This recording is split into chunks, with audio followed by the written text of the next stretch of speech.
everyone আজি আৰু এটা মেথছৰ শৰ্টকাট লৈ আহিছোঁ মজা শৰ্টকাট হয় ফাৰ্ষ্টতে এইটো কুৱেশ্যন চাচোন এই কুৱেশ্যনটো আহিছিলে এছএছচি টিআৰ 1ত চিএইচএছএল টিআৰ 1ত কুৱেশ্যনটো কি কৈছে 1 3 5 7 9 11 13 15 লৈকে যোগ কৰিব লাগে তো বেলেগ ল'ৰা ছোৱালীয়ে কি কৰিব গোটেইকেইটা যোগ কৰি লিখি থাকিব মোৰ পৰা যোনে পঢ়ায় কেনেকৈ কৰিব এই শৰ্টকাটটো এপ্লাই কৰিব যোনে মুখত এনসাৰটো কৰি আহিব আৰু তেতিয়া হিহে সিলেকশ্যন পাব ঠিক আছে সেইকাৰণে পঢ়ি কম মোৰ পৰা বস্তুবিলাক শিকিবা এইটো কৰাৰ আগতে একদম কম বিলাকৰ পৰা আৰম্ভ কৰিছো ঠিক আছে সৰু সৰু সিৰিজ ধৰা এটি চোৱা 1 3 5 আমি এনেকুৱা আহিলে কি কৰিম মুখত যোগ কৰিব পাৰিম 1 3 4 4 5 9 ওকে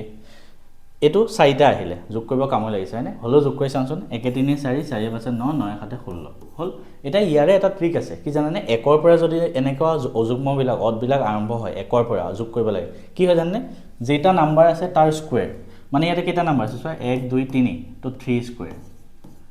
3 স্কয়াৰ মানে 9 সিমিলাৰলি ইয়াত চোৱা এটা দুটা তিনটা চাৰিটা নাম্বাৰ আছে 4 স্কয়াৰ হেটো 16 ঠিক আছে গতিকে যেটা নাম্বাৰ থাকে তাৰ n স্কয়াৰ ঠিক আছে তো এতিয়া আহা এটো যোগ কৰি থাকিব না লাগে মোৰ টেকনিকত কৰো কেটা নাম্বাৰ আছে এটা দুটা তিনটা চাৰিটা পাঁচটা ছটা সাতটা আঠটা নাম্বাৰ আছে তো आंसर কিমান হ'ব 8 স্কয়াৰ মানে 64 ইজ দা ৰাইট आंसर টিকটো কেনেকুৱা লাগিল কিন্তু কমেন্টত কৈ যাবলৈ নাপাহৰিবা তেতিয়াহে মই নতুন আৰু শৰ্টকাট দিব